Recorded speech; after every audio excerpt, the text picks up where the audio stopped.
quand on décide tout seul, on fait un peu au fil de l'eau, on prend pas forcément ce temps de se poser sur la stratégie. Le collectif oblige à ça. On est au service d'un projet commun, on n'est pas au service de nos organisations, de nos personnes. C'est-à-dire que souvent, il y a le monde de l'ESS, qu'on appelle l'économie sociale et solidaire d'un côté, et puis le monde économique traditionnel de l'autre, alors que moi, je milite beaucoup pour que ces deux mondes construisent des ponts entre eux, parce qu'on a énormément à s'apprendre. Salut les chefs, je suis Sophie Plumer et je vous souhaite la bienvenue dans cette 3e saison du podcast sur le thème de l'impact. Depuis le mois de mars, je pars à la rencontre d'hommes et de femmes qui font bouger les lignes chaque jour à leur échelle, souvent avec douceur, toujours avec profondeur. Sans tabou, nous parlons de leurs projets, de leurs rêves, de leur rôle de chef, de leurs doutes aussi bien sûr, et de la manière de les dépasser. Tel un mantra, chaque épisode démarre avec la même question. Ça veut dire quoi pour toi avoir un impact positif sur le monde ? Depuis le début de cette saison sur l'impact, tous mes invités parlent d'une même notion, le lien qui nous unit aux autres. Et nous comprenons bien que l'enjeu principal du monde de demain, c'est comment vivre ensemble en harmonie, alors que tout tend à nous diviser. Le monde professionnel a une grande part de responsabilité dans la création de cette harmonie. J'ai donc cherché une personne qui m'expliquerait comment elle crée et vit un écosystème économique rentable et vertueux avec des acteurs qui travaillent ensemble en harmonie. En un mot, le thème de cet épisode, la coopération. Pour creuser ce thème, je vous emmène à Vannes, en Bretagne, à la rencontre de Juliette Mucchielli. Juliette est la directrice générale de Venetis. Venetis est un des plus gros groupements d'employeurs de France. Cela signifie que 360 entreprises présentes sur un même territoire coopèrent pour embaucher ensemble plus de 150 personnes. C'est un truc de dingue. Pour chef, Juliette nous explique comment le groupement fonctionne d'un point de vue employeur et d'un point de vue collaborateur. Elle nous explique aussi quel modèle de coopération ils ont mis en place chez Venetis depuis plus de 25 ans. Et en fin d'épisode, Juliette m'explique comment elle vit son rôle de directrice générale de ce collectif hors du commun et comment cette aventure l'a fait cheminer dans sa posture de chef. Je suis certaine que vous allez redécouvrir ce que veut vraiment dire le mot coopérer et que le témoignage de Juliette vous donnera envie de créer des conditions de travail harmonieuses autour de vous. Je vous souhaite une bonne écoute de ma conversation avec Juliette Mucchielli et je vous donne rendez-vous en fin d'épisode pour le débrief. Bonjour Juliette. Bonjour Sophie. Bienvenue sur Chef. Merci beaucoup de m'accueillir. Juliette, tu es la directrice générale de Venetis, qui est l'un des plus gros groupements d'employeurs de France, si ce n'est le plus gros. Venetis, ça regroupe 342 entreprises dans l'ouest de la France et vous employez 160 salariés à date et vous êtes en croissance depuis 25 ans. Absolument. Juliette, j'ai une question rituelle. Qu'est-ce que ça veut dire pour toi avoir un impact positif sur le monde ? Alors c'est une vaste question, je vais essayer d'y répondre avec ma sensibilité, mais pour moi avoir un impact c'est déjà penser qu'on fait partie d'un tout, qu'on est dans un écosystème et que donc chacune de nos actions, chacune de nos intentions va avoir un effet sur d'autres personnes, sur notre planète, etc. Et donc c'est déjà penser hors de simplement soi en tant que sujet, dans une logique d'ouverture et non pas d'égoïsme ou de repli sur soi. Après, positif, il peut être interprété de différentes manières, c'est très subjectif, c'est très personnel. Pour moi, avoir un impact positif, c'est essayer avec les compétences que j'ai acquises et que je peux mettre à disposition de pouvoir faire progresser, faire grandir les gens qui m'entourent, moi-même me nourrir de ces derniers et essayer que le monde soit un petit peu meilleur à ma manière, avec ma petite contribution. Donc voilà, c'est très subjectif, que ce soit dans mon travail, puisque moi je travaille beaucoup sur tout ce qui est marché de l'emploi, développement économique, ou que ce soit dans des implications plus personnelles au sein d'associations, notamment culturelles, parce que c'est des sujets qui m'intéressent. Tout ça en pensant évidemment non seulement aux humains, aux autres qui nous entourent, mais également à notre environnement au sens planète, en essayant de la préserver au maximum. Dans l'impact positif, pour moi, il y a 2 dimensions. Il y a l'intention, c'est-à-dire pourquoi on le fait, dans quel objectif, avec quelle philosophie. Mais il y a aussi l'action, c'est-à-dire comment on le fait. Et ce que je trouve important, en tout cas, quand on parle d'impact positif, c'est d'avoir ces 2 dimensions-là, parce qu'on peut avoir les meilleures intentions du monde, mais parfois dans l'exécution, continuer à essayer de le faire avec un impact positif, et ça peut ne pas toujours être évident. Donc c'est bien d'être aligné entre cette dimension intention et la dimension action. Alors pour continuer à parler d'impact positif avec toi, Juliette, j'ai choisi d'aborder ce sujet de l'impact sur un angle particulier qui est le mieux travailler ensemble et la coopération. Peut-être, est-ce que tu peux déjà me dire ce que ça veut dire pour toi, ce que ça évoque pour toi, le terme de coopération ? Oui, alors en préparant cet épisode, je te racontais un petit peu mon parcours professionnel et moi j'ai essentiellement travaillé dans des écosystèmes non-profit et donc où la coopération a toujours été au cœur du système global puisque dans ces organisations, qu'elles soient associatives, qu'elles soient coopératives, qu'elles soient mutuelles, eh bien forcément c'est un collectif qui pilote ces organisations et non pas une personne ou une personne et un conseil d'administration. Et donc la coopération c'est vraiment un chemin un peu différent. Souvent, je prends des antonymes pour essayer de qualifier ce que sont les mots, mais c'est vraiment le contraire de l'opposition. C'est comment on concourt ensemble à une œuvre commune, comment on contribue, comment on participe à une œuvre collective. C'est choisir, encore une fois, cette voie collective et non pas l'individualisme, comme je le disais aussi au démarrage. Et c'est un choix qui est parfois difficile et qu'il faut sans cesse entretenir parce que ça nécessite de beaucoup dialoguer, de savoir écouter, d'être très humble aussi dans sa posture pour accepter le regard de l'autre, de partager, bien sûr. Et il n'y a pas de coopération sans réciprocité, sans confiance. Or, ça met du temps à se construire, à se bâtir la confiance, sans altruisme, bien sûr, et sans un projet commun, surtout, qui fasse sens pour toutes les parties qui s'y engagent. Donc, c'est vraiment une œuvre de longue haleine. Ça ne peut pas se décréter, ça doit se construire et s'entretenir au quotidien. Et c'est ça qui est absolument génial, qui nous fait apprendre aussi tous les jours. C'est un peu tous pour un et un pour tous. Oui, mais en respectant aussi l'ADN de chacun. Que chacun vienne contribuer à quelque chose pour donner plus de valeur au projet collectif. Au tout début de ton idée, tu disais que tu avais essentiellement travaillé dans des organisations non-profit. Est-ce que ça veut dire que la coopération, elle est plus forte dans ces organisations-là que dans des organisations capitalistiques ? J'en suis pas certaine. J'ai trop peu d'expérience dans des organisations purement privées pour présupposer de ça. Par contre, c'est vrai que c'est en tout cas un mode de gouvernance qui a été travaillé depuis très longtemps dans ces organisations-là et qu'en ce sens, peut-être qu'elles ont aussi quelque chose à prendre ou en tout cas à partager sur ces modes de gouvernance-là collective. Mais aujourd'hui, je vois beaucoup d'organisations de type privé très traditionnelles qui s'engagent vers ces nouvelles formes de collaboration avec succès. Donc je pense que ces deux mondes-là ont beaucoup à s'échanger et parfois, malheureusement, ils sont un petit peu cloisonnés. C'est-à-dire que souvent, il y a le monde de l'ESS, qu'on appelle l'économie sociale et solidaire d'un côté, et puis le monde économique traditionnel de l'autre. Alors que moi, je milite beaucoup pour que ces deux mondes construisent des ponts entre eux parce qu'on a énormément à s'apprendre l'un de l'autre. Et qui dit non-profit ne dit pas de création de richesse. C'est-à-dire que nous, on est une association, en l'occurrence, loi de 1901, format groupement d'employeurs. Et évidemment, on a un modèle aujourd'hui qui est entièrement autofinancé, qui génère de la richesse, qui est, en revanche, c'est la façon dont elle est distribuée qui change, qui est entièrement réinvestie au service du projet et de ses parties prenantes. Mais ça ne veut pas dire... le modèle non-profit ne veut pas dire qu'il n'y a pas de création de valeur, y compris financière, au sein de ces organisations. Oui, c'est important de le mentionner. Donc Vénétis, tu le disais, est un groupement d'employeurs. Peut-être que tu peux nous expliquer ce que ça veut dire groupement d'employeurs ? Un groupement d'employeurs, ce sont des dirigeants d'entreprise, quel que soit leur secteur d'activité, leur taille, qui décident de se constituer en association, de devenir adhérents de cette structure associative qu'ils créent pour mutualiser des ressources. Pour prendre un exemple très concret, par exemple une PME qui est dans une logique de développement important, va avoir besoin à un moment donné de structurer sa fonction RH. Donc elle va avoir besoin d'un RRH ou d'un DRH, mais elle ne va d'une part pas avoir de quoi lui donner du travail 5 jours sur 5. Elle n'aura pas les moyens de se payer potentiellement cette compétence et surtout elle n'aura pas la capacité à attirer un profil de qualité alors même qu'elle n'aura pas forcément de quoi le nourrir. Et donc l'objectif c'est de pouvoir passer par son groupement et de bénéficier des compétences d'un RRH par exemple 2 jours par semaine.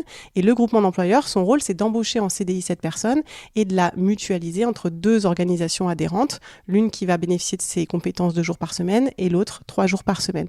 Ainsi on crée pour les salariés un temps plein en CDI ou un temps choisi en CDI avec une richesse et une diversité de missions qui nous permet de les fidéliser dans le temps. Et alors en quoi la coopération, c'est une notion clé pour la pérennité de Vénétis ? Ouais. Tu disais tout à l'heure en introduction qu'on a 25 ans, 26 ans même cette année. Je pense qu'il faut se remettre dans le contexte de 1997. En 1997, les dirigeants, à l'initiative de ce projet, et je vais les citer ici parce que sans eux, on ne serait pas là, donc Chantal Tabur, François Lay et Franck Delalande notamment. Et il faut se dire que c'est un peu des pionniers, parce qu'aujourd'hui, on parle beaucoup des nouvelles formes de travail, des nouvelles attentes des salariés. Mais à l'époque, Vénétis, c'est un ovni complet. Les groupements d'employeurs, la forme juridique existait déjà dans l'agriculture depuis les années 80, mais il n'existait pas dans le système multisectoriel. Et donc, je continue à penser qu'il en a fallu sacrément de l'audace et puis de la solidarité pour se dire on construit ce système ensemble pour lutter contre la précarité des contrats courts, pour fidéliser et travailler à l'employabilité de nos collaborateurs et pour créer plus de valeur parce qu'on le fait ensemble. Parce que c'est pas uniquement mutualiser des compétences de salariés, c'est aussi partager au sein d'un réseau, se former, apprendre de ses pairs. Et donc, je voudrais rendre hommage à ces fondateurs parce qu'il y a 25 ans, c'était quand même quelque chose d'absolument nouveau et très très innovant. Et donc dès le démarrage, il a fallu beaucoup de coopération, il a fallu ensuite beaucoup de confiance renouvelée et des bénévoles aussi qui s'investissent dans ce projet. Aujourd'hui, notre président Jérôme Bazin, qui œuvre à la présidence depuis plusieurs années, a été aussi PDG d'une société et il dédie du temps avec tous les membres du conseil d'administration, ils sont 15 aujourd'hui, avec les adhérents, pour conduire cette aventure collective. Donc la coopération, quand on est dans une organisation qui a des entreprises de taille et de secteurs si différents, puisque faut bien s'imaginer que chez Vénétis, il y a aussi bien un artisan charpentier qui va avoir besoin d'une comptable un jour par semaine que de très grands groupes comme Michelin, Agro-Mousquetaires qui partagent aussi des salariés de Vénétis, mais également une myriade de TPME et de PMI qui constituent la richesse de nos écosystèmes territoriaux. Et a priori sur le papier, entre l'artisan charpentier qui a 4 personnes qui travaillent sur des chantiers et Agro-Mousquetaires, on n'a pas forcément le lien. Et pourtant, grâce à cette coopération, grâce au fait de travailler ensemble, parce qu'aussi ils sont intéressés par cet objet commun qu'ils ont créé, eh bien on crée ces passerelles et nos collaborateurs pollinisent aussi les structures parce que comme ils travaillent pour certains, ils vont travailler 2 jours dans une association ou dans une collectivité, les 3 autres jours dans une organisation privée, sur un métier qui certes est un métier par exemple de qualité, environnement, sécurité, parce que c'est aussi des métiers qu'on fait, mais ils vont pas l'exercer de la même manière, les équipes sont différentes, donc ils vont apporter aussi ce qui se passe dans un secteur à l'autre secteur, et donc ils sont un peu comme des abeilles qui vont enrichir les organisations de par leur expérience diverse. Ce qui est intéressant, c'est donc que tous vos adhérents, toutes ces entreprises décident de mutualiser une partie de leurs ressources au service d'eux-mêmes et du collectif. Ce que je trouve hyper fort dans le modèle de Vénétis, tu dis on a aussi bien un artisan, une PME et Agro-Mousquetaires. Je peux comprendre la logique de s'associer en collectif pour des petits. C'est quoi la logique de s'associer pour des plus gros ? Qu'est-ce qu'ils en tirent comme bénéfice ? C'est là qu'on voit aussi tous les bienfaits de la coopération. Les adhérents qui s'engagent dans Vénétis, quelle que soit leur taille, on a des piliers assez forts chez Vénétis et notamment un pilier de développement du territoire. Et donc ces entreprises plus importantes qui pourraient recruter en direct sans nous font le choix de Vénétis pour plusieurs raisons. D'une part parce que même dans des grandes entreprises, parfois on a besoin d'une expertise pointue pour compléter une équipe et que parfois on n'en a pas besoin à temps plein, donc ça peut répondre aussi à un vrai besoin au sein d'une équipe.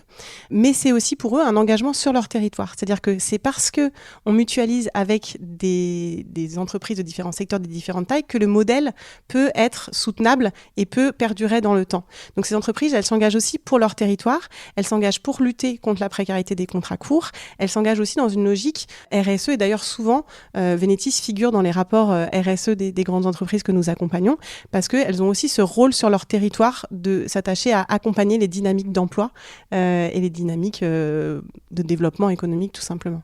Ok. Et du coup, c'est quoi le lien de coopération qui unit ces 342 entreprises aujourd'hui ?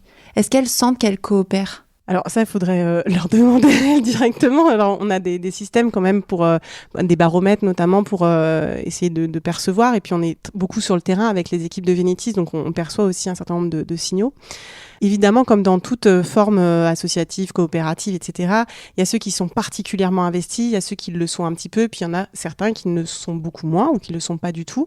Nous, on essaye vraiment dès le démarrage de bien expliquer cette notion d'association, de groupement d'employeurs et ce qu'elle implique pour les adhérents. On ne fait pas appel à Vénétis comme on pourrait faire appel à un autre intermédiaire de l'emploi, que ce soit un prestataire de recrutement ou un prestataire d'intérim.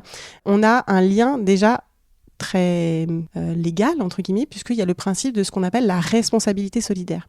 Quand on devient adhérent de Vénétis, on s'engage, on est responsable solidaire des dettes éventuelles du groupement. C'est pas rien pour une entreprise.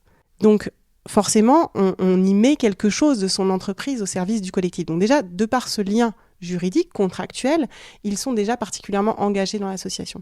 Ensuite, évidemment, il y a des rituels dans les associations, donc il y a des assemblées générales, il y a des conseils d'administration avec des élus qui représentent les membres adhérents. Il y a un bureau, bien sûr, qui est aussi décisionnaire et qui est très en lien avec la direction et la structure. Et ensuite, il y a tout un tas d'autres formes de coopération qui ont été créées au fil du temps pour justement que ce collectif puisse partager et s'enrichir mutuellement.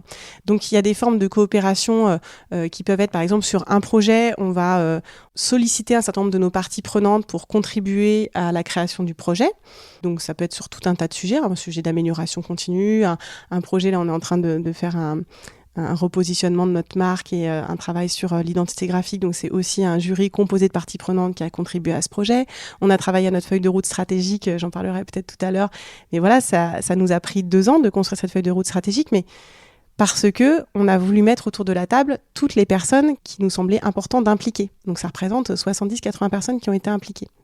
Donc, il y a différentes manières de coopérer. Il y a aussi des adhérents qui vont coopérer plutôt sur des petits modules d'ateliers, de retour d'expérience, des formats plutôt co-développement. Il y a plein de façons de faire ensemble, en tout cas de s'apporter au sein de l'association qui ont été développées depuis des années. Enfin, vos adhérents adhèrent au groupement à la fois parce qu'ils ont besoin de ressources humaines, parce qu'ils ont envie d'avoir un impact sur le territoire, mais ils y trouvent, au-delà de ces 2 raisons-là, ils y trouvent autre chose, ils y trouvent une communauté.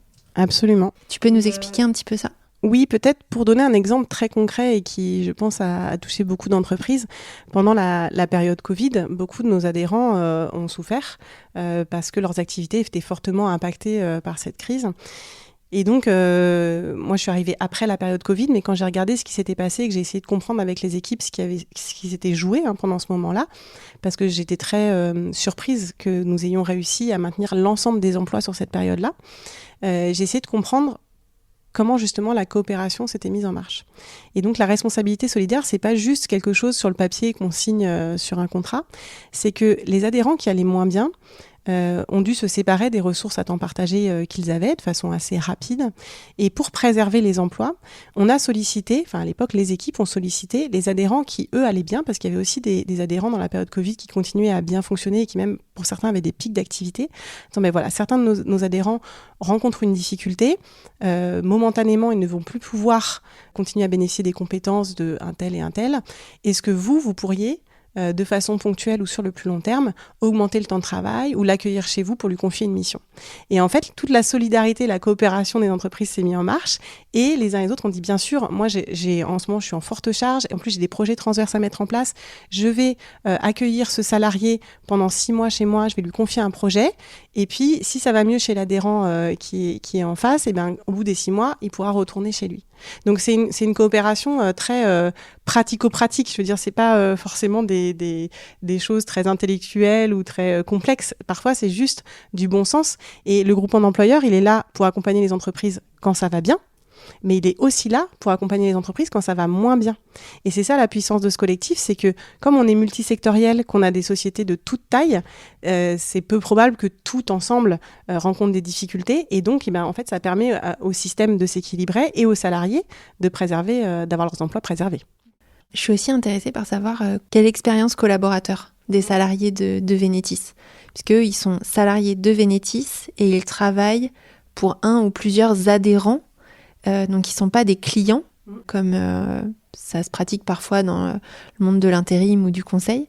Donc c'est encore un lien différent, j'imagine, quand ils arrivent aussi dans les équipes des entreprises dans lesquelles ils interviennent. Comment ça se passe pour eux, pour les collaborateurs salariés de Vénétis ? La grande différence par rapport à d'autres formes d'intervention de tiers en matière RH dans les entreprises, c'est que nous, on embauche qu'en CDI nos salariés et que donc en face, la réciprocité, c'est que nos adhérents ne nous sollicitent que pour des besoins en temps partiel durables. Donc ça veut dire qu'ils vont rester longtemps dans les entreprises. On a des salariés qui sont depuis 10 ans, 2 jours par semaine, dans la même entreprise. Donc forcément, ils font partie intégrante de l'équipe de l'entreprise. Et d'ailleurs, les équipes de chez nos adhérents et nos adhérents les considèrent comme des salariés à part entière qui certes sont là à temps partiel chez eux, mais qui néanmoins font partie intégrante parce qu'ils sont là pour longtemps. Donc ça, c'est une vraie différence. Et donc nos salariés, leur sentiment d'appartenance, il est vraiment double. Quand on fait nos baromètres chaque année, à cette question, est-ce que vous sentez davantage appartenir à Venetis, à votre entreprise adhérente ou les deux mon capitaine, 75% répondent les deux mon capitaine et les 25 autres % répondent souvent aux entreprises adhérentes. Ce qui est intéressant, c'est nous, il faut qu'on travaille aussi notre capacité à créer ce lien avec Venetis, mais parce qu'au quotidien, ils sont chez les adhérents et c'est là qu'ils œuvrent. Après, pourquoi ils choisissent Venetis ? Alors, on a de la chance d'être assez attractif aujourd'hui aussi parce que je pense qu'on répond à un certain nombre d'attentes des salariés aujourd'hui. Donc, on a énormément de personnes qui postulent chez nous et qui recherchent à la fois la diversité qu'offre cette expérience de travail en temps partagé, puisque on a effectivement travaillé dans plusieurs univers, avec plusieurs équipes. Donc, c'est vraiment souvent des personnes qui n'aiment pas la routine, qui aiment constamment apprendre, qui sont très curieux, qui vont apprécier ce mode de travail. C'est aussi des personnes qui recherchent une certaine forme de liberté, mais tout en ayant la sécurité du contrat de travail, mais qui sont assez intrapreneurs dans l'âme. Souvent, on est sur des créations de postes en temps partagé, donc il faut construire quelque chose. Ce sont souvent des bâtisseurs. Et puis, ils vont avoir cette liberté de pouvoir choisir le temps de travail sur lequel ils travaillent. Et ils peuvent décider de commencer la première année. Ils décident, moi j'ai un projet perso, je veux travailler que 3 jours. Mais l'année d'après, ils peuvent dire, le projet perso, il a été réalisé, je veux repasser à 5, c'est tout à fait possible. Donc on peut le faire dans les deux sens. C'est la liberté aussi de choisir dans quelle entreprise on va travailler. Donc on construit le projet pro de chacun avec les candidats et avec les salariés. Donc c'est d'être acteur aussi de son projet professionnel. Et ça, beaucoup apprécient de pouvoir être acteur. Et puis bien sûr, c'est aussi d'avoir accès en tant que salarié aux moyens d'une entreprise importante, puisqu'on est 160. Donc il y a un CSE, il y a beaucoup de dispositifs de formation, parce qu'on est très attentif à l'employabilité de nos collaborateurs. Donc voilà, et puis il y a un dernier point, je pense, qui fait que l'expérience est bénéfique, c'est la proximité à leur lieu de domicile. On travaille beaucoup sur des maillages qui leur permettent d'articuler bien leur vie professionnelle et leur vie personnelle. Et donc, on essaye au maximum de trouver des entreprises qui sont très proches de leur domicile. Donc, c'est un petit peu ce qu'ils vont venir rechercher chez nous. Après, il y en a qui sont là pour très longtemps et d'autres qui sont là de passage. C'est aussi une formidable opportunité de booster son CV parce que je pense à un contrôleur de gestion qu'on a recruté quasiment quand il sortait de son alternance, donc à l'issue de ses études. Il a fait du contrôle de jet industriel dans une industrie. Son autre morceau de temps de travail, c'est du contrôle de jet social. Et son troisième morceau de travail, c'est du contrôle de jet financier dans une boîte qui était en très forte croissance avec de l'acquisition. Donc en fait, en l'espace de 3 ans, il a acquis une compétence qui lui a permis très rapidement de prétendre à un poste de responsable administratif et financier. Et ça, c'est aussi ce que peut offrir le temps partagé. Un booster un peu de carrière. Ouais, c'est intéressant. En parlant de booster de carrière, moi je viens du monde du conseil, donc on dit aussi souvent ça du conseil. Un des avantages du monde du conseil, c'est que les salaires sont assez élevés. Un des désavantages, c'est que le temps de travail est souvent aussi assez élevé. Je sais pas, en termes de ces métriques-là, temps de travail et salaire, vous vous situez comment ? Alors en fait, en tant qu'employeur, nous on a quand même constitué maintenant depuis des années un certain nombre de référentiels sur les rémunérations et on fait aussi régulièrement des études de rémunération sur le territoire pour se positionner bien sur le marché. Et aujourd'hui, on sait que c'est un marché qui est très favorable aux candidats et donc on a aussi un rôle de conseil vis-à-vis des dirigeants par rapport au positionnement de rémunération. Et vraiment, on est un employeur qui s'appuie beaucoup sur la demande du salarié, même si on l'a fait rentrer dans le cadre global de la moyenne des rémunérations. En revanche, sur la partie de temps de travail, pour le coup, chaque heure qui est exécutée chez un de nos adhérents est facturée. Ce qui, du coup, limite considérablement d'éventuelles surcharges de travail, puisque chaque heure supplémentaire, chaque heure complémentaire est facturée à l'adhérent et rémunérée ensuite aux collaborateurs. Donc voilà, donc on est très très vigilant au respect du temps de travail. Après, comme dans tout système de coopération, il faut parfois faire des compromis, et donc c'est aussi penser nous, collectifs, avant le jeu. Et ça, c'est très clair, que ce soit avec nos candidats, avec nos salariés ou avec nos adhérents. Il y a forcément des moments dans le temps partagé où on doit faire des compromis. Et il faut que chacun fasse un petit pas pour aboutir à quelque chose qui soit gagnant-gagnant. T'as des exemples de compromis ? Oui, sur des compromis. Alors, ça peut paraître tout bête, mais les vacances en temps partagé. Poser ses congés quand on travaille dans 3 ou 4 sociétés différentes. et que Vénétis, qui fait la paye quand même, parce que nous sommes l'employeur, doit être au courant un peu de ce qui se passe. Mais voilà, il faut parfois, il y a des périodes de fermeture dans certaines sociétés, mais on ne peut pas se permettre d'avoir un salarié qui n'a qu'une demi-semaine de vacances et qui va travailler une autre demi-semaine. Donc il faut qu'ensemble, on trouve un moyen de résoudre cette problématique pour que le salarié puisse avoir des semaines pleines sans que ça ne grève l'activité des uns ou des autres si ce n'est pas le bon moment. Donc, et que nous, on soit bien au courant pour passer les bons éléments en paye. Donc ça nécessite de nos collaborateurs et des équipes et des adhérents qu'on ait une très bonne communication, qu'on sache se dire les choses, qu'on sache anticiper.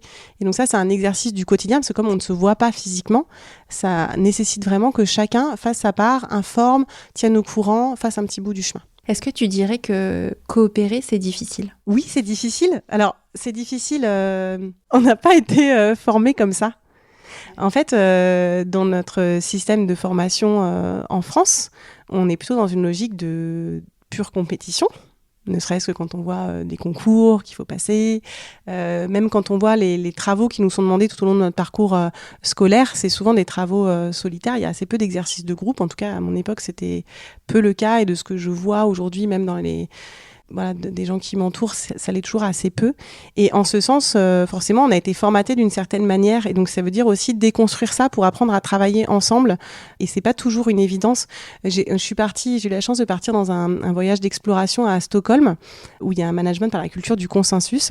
Et on a visité beaucoup de PME, de PMI et des dirigeants qui témoignaient de ce système-là, et notamment une dirigeante qui était française et qui habitait en Suède et qui est mariée à un Suédois depuis fort longtemps, donc elle avait un peu cette biculture, et donc elle arrivait bien à voir les parallèles, et qui nous dit mais en fait la culture du consensus elle est aussi très évidente ici et facile parce que depuis le plus jeune âge dans le système éducatif ils apprennent à travailler ensemble. Et donc forcément, ils ont déjà une tournure d'esprit, une façon de penser qui est très collective. C'est aussi accepter que les décisions qui sont prises ne soient pas forcément totalement raccord avec la façon dont on aurait procédé seul.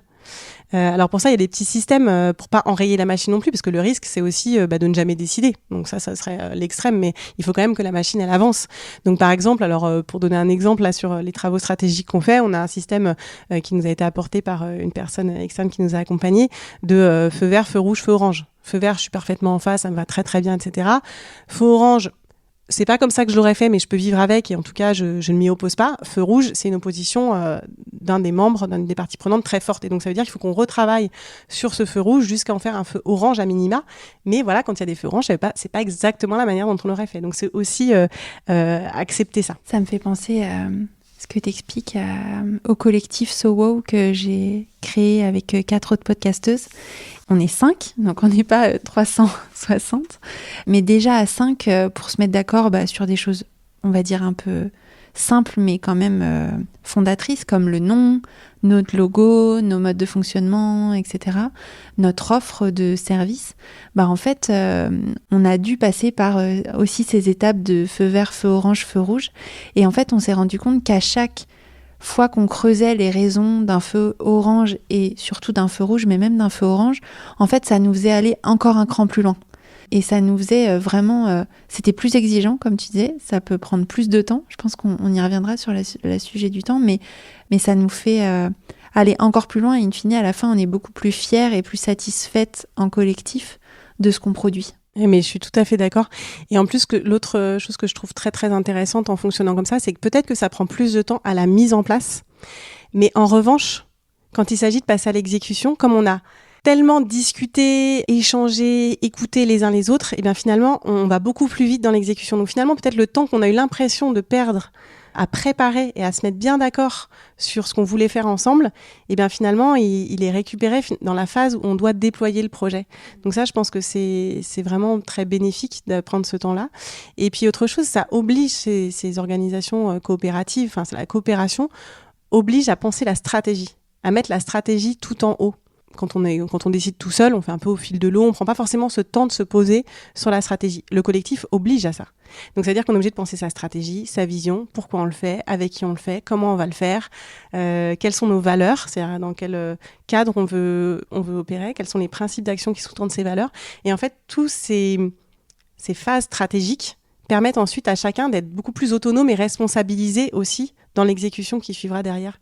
Donc je trouve que la coopération, elle a ça aussi de bien, c'est qu'en fait, elle oblige à systématiquement reposer le cadre stratégique avec la vision court terme certes, mais surtout long terme et moyen terme qui sous-tend les actions. Juliette, j'aimerais aussi qu'on parle un peu de toi et de ton rôle. Donc, tu es arrivée en 2021 à la tête du groupement, en tant que directrice générale. Comment est-ce que tu as construit ce rôle de chef d'une structure finalement, t'es pas, ce que tu viens de dire, t'es pas la seule maître ou maîtresse à bord. Chaque organisation est différente. Donc moi, j'avais évolué déjà dans des contextes associatifs, mais qui n'avaient pas exactement les mêmes contours. Donc, c'est un apprentissage de tous les jours. C'est-à-dire qu'il faut aussi apprendre à connaître chacun dans le collectif. Alors moi, les collectifs avec lesquels je travaille vraiment au quotidien en tant que directrice, c'est évidemment le collectif du conseil d'administration. Donc, c'est ces 15 dirigeants d'entreprise et RH qui président aux destinées du groupement d'employeurs. C'est bien sûr le collectif de l'équipe interne à la structure Vénétis, puisqu'aujourd'hui, il y a une vingtaine de personnes qui travaillent à rendre tout ce système possible. Et c'est bien sûr le collectif des salariés dont nous sommes l'employeur. Forcément, chacun de ces collectifs et des personnes, des individus à l'intérieur de ces collectifs a des attentes différentes. Et il s'agit pour moi d'essayer de les aligner au maximum et d'être garante finalement du cadre commun qu'on s'est fixé, de la stratégie commune qu'on s'est fixée. Donc, c'est un rôle qui est en construction, en réinterrogation permanente, parce que c'est aussi des collectifs qui évoluent, qui changent, qui se renouvellent, etc. Donc, ça nécessite beaucoup d'écoute, beaucoup de moyens d'identifier les signaux faibles pour pouvoir se réajuster en permanence. Et je pense que ce qui est garant de la réussite d'un projet comme celui-ci, ou en tout cas d'un rôle de directeur général dans une association ou dans un système coopératif, c'est vraiment d'être en capacité de bien identifier le rôle et la place de chacun. Évidemment, la direction générale dans une association comme la nôtre, elle a une délégation de pouvoir très étendue pour pouvoir être rapide, prendre des décisions, etc.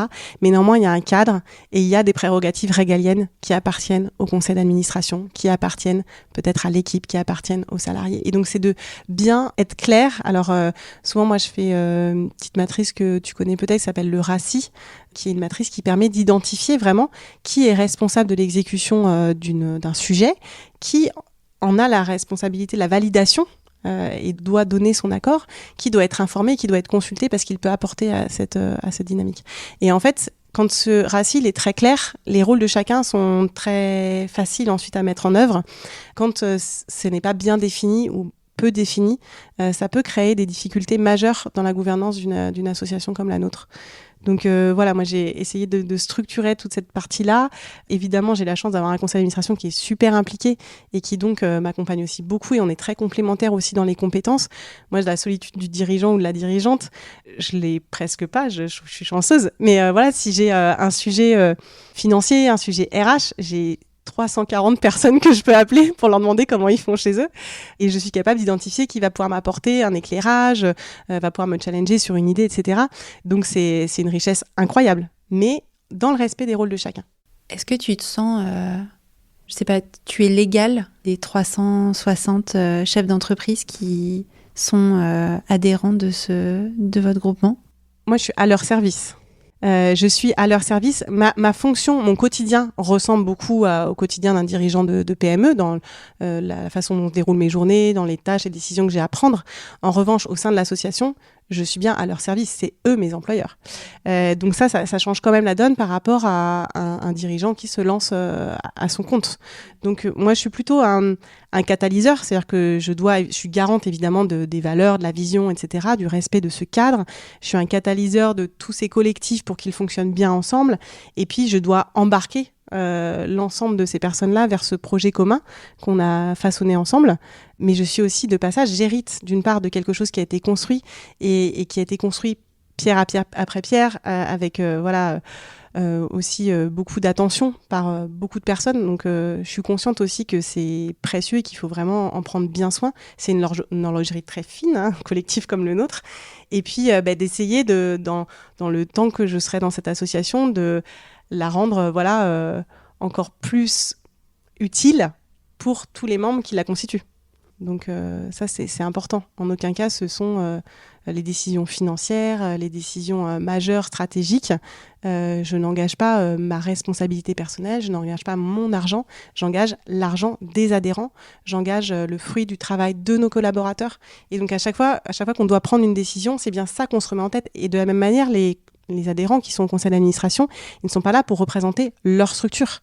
Ils sont là pour Vénétis.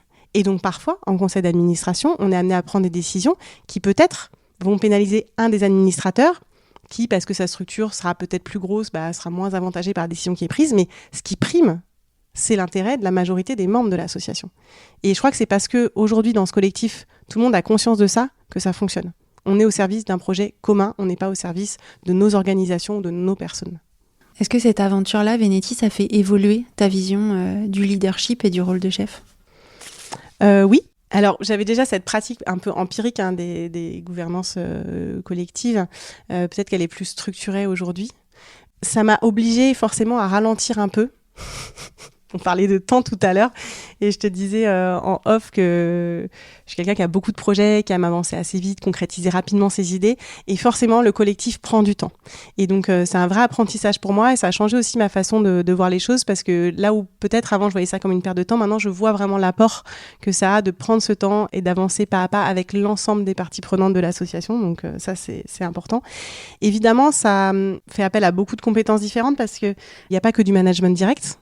Il y a du management transverse, du management projet, du management de partenaires, du management de bénévoles.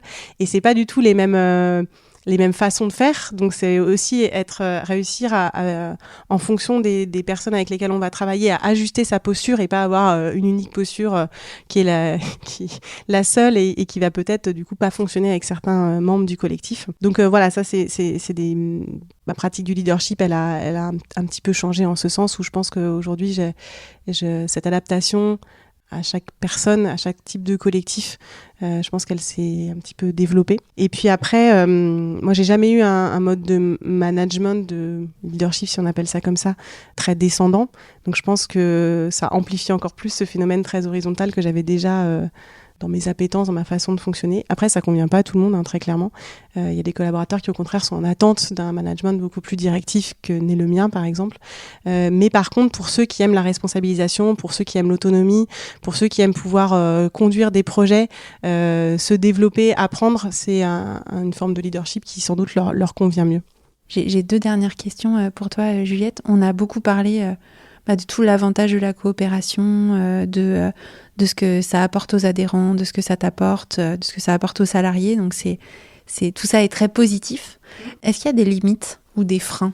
Oui, il y en a beaucoup, des limites aussi. La coopération, elle doit pas empêcher l'action. Donc c'est vrai que c'est ce qu'on disait tout à l'heure. Il faut trouver un mode opératoire qui convienne au collectif et qui permette quand même de prendre des décisions, d'avancer, tout en respectant chacun, mais en même temps de continuer à faire des projets, quoi. Faut pas que ça sclérose.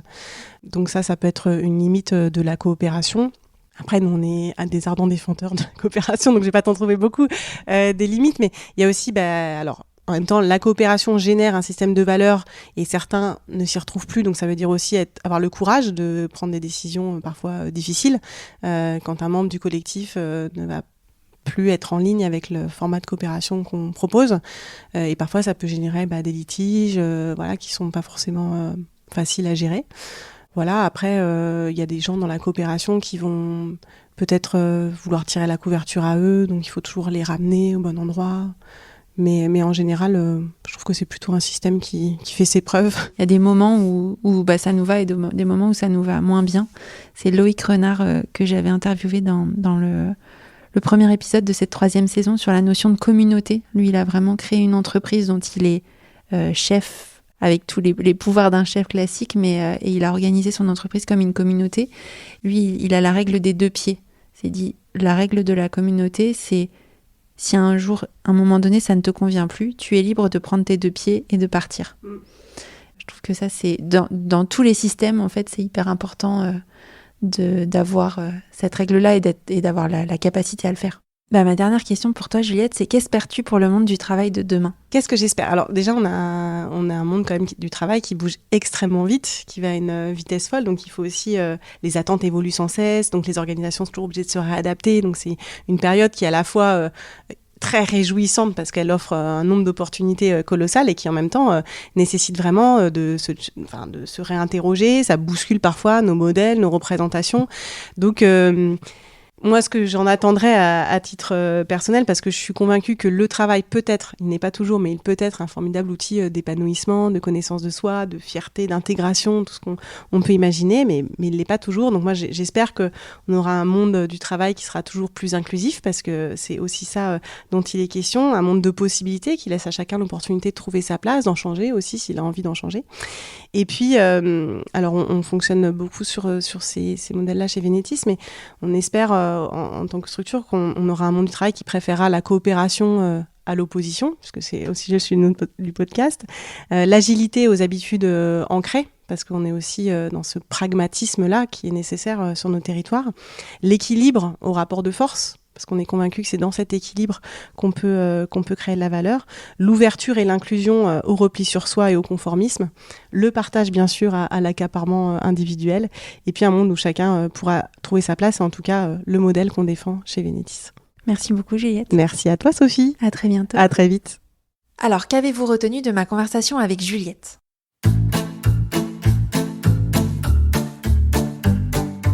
De mon côté, je retiens quelques punchlines qui vont me servir de trame pour ce débrief. On a des piliers assez forts chez Vénétis, et notamment un pilier de développement du territoire. Je suis de plus en plus sensible aux projets à impact local, qui changent vraiment les choses pour une situation précise. Ici, Vénétis s'est ancré dans 2 départements, le Morbihan et la Loire-Atlantique, et Vénétis fait réellement bouger les lignes pour les acteurs de l'économie locale. Je trouve que parfois, on veut chercher à avoir un impact le plus large possible, adresser toute la France ou même plus, alors que si on se focalise déjà sur ce qu'on peut changer à notre échelle autour de chez nous, sur un territoire, notre impact est plus précis et plus profond. Il y a forcément des moments dans le temps partagé où on doit faire des compromis, et il faut que chacun fasse un petit pas pour aboutir à quelque chose qui soit gagnant-gagnant. Vous avez peut-être entendu parler du livre « On aura tout essayé » écrit par la politologue Chloé Morin. Elle explique clairement qu'un des problèmes du monde politique français est l'incapacité des acteurs à faire des compromis. Et ce qui se passe pour la réforme des retraites est un bon exemple. Mais l'absence de compromis n'est pas uniquement un problème dans le monde politique en France, il existe aussi dans la vie économique et sociale. Alors le fonctionnement de Vénétis est pour moi un modèle dont nous devons nous inspirer pour apprendre à faire des compromis, pour construire un monde de demain où il est possible de vivre et de travailler ensemble. J'engage le fruit du travail de nos collaborateurs. Et donc à chaque fois qu'on doit prendre une décision, c'est bien ça qu'on se remet en tête. Quand on est chef, il est facile de penser que nos équipes sont à nos services et au service des projets que nous portons. Alors que la richesse de notre entreprise, ce n'est pas nous qui la faisons, c'est bien nos équipes. Les équipes sont finalement les premiers investisseurs de notre projet. Et Juliette nous invite ici à penser de cette manière-là. Comment en tant que chef, je peux être à la hauteur de ce que les équipes me donnent ? Comment je peux être à la hauteur de ce que les équipes donnent à mon entreprise ? Comment prendre soin du fruit de leur travail, pas tant pour conserver la rentabilité de l'entreprise, mais bien pour pérenniser les emplois, pour les rendre plus agréables, pour avoir un impact encore plus important. Car si les équipes de Vénétis s'engagent autant dans ce projet, c'est qu'il a du sens et que leur investissement est reconnu à leur juste valeur. Voilà, nous arrivons au terme de cet épisode riche. J'espère qu'il vous a plu. Si c'est le cas, dites-le nous à Juliette et à moi sur LinkedIn. Nous répondrons à vos messages avec grand plaisir. Je vous donne rendez-vous dans 2 semaines pour un prochain épisode de Chef. Et d'ici là, portez-vous bien.